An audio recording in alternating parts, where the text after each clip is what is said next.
In the wanton destruction of Sirte, even the Ibn Sina hospital was a target. This is the hospital's main operating room.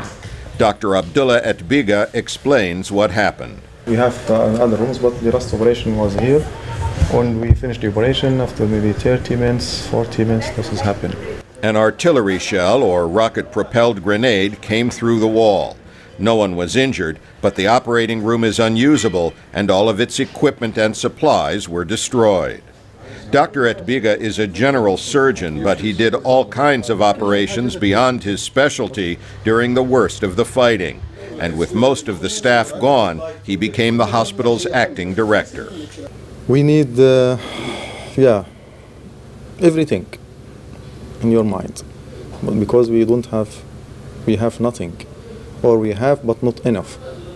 Dr. Etbiga says that during the worst of the fighting, there were only a few doctors and nurses to care for the wounded. He says several people died because there was no anesthesiologist to help with operations.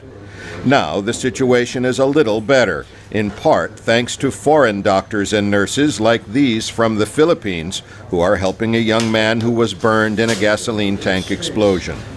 But some volunteers are coming from other parts of Libya, including Dr. Arish Taher Shafa from Tripoli. Why did you decide to volunteer for this difficult job?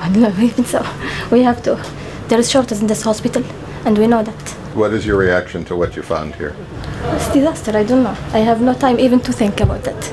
It is difficult for many people to talk about what happened here. Dr. Etbiga, who grew up in Sirte, is among those who cannot put their feelings into words. My mind, I think you can go with your camera when the camera will talk. What's in my mind? In the midst of this city with nearly every building destroyed, in this hospital with holes in the walls and no running water, the small medical staff is struggling to keep up with the needs of its 30 patients.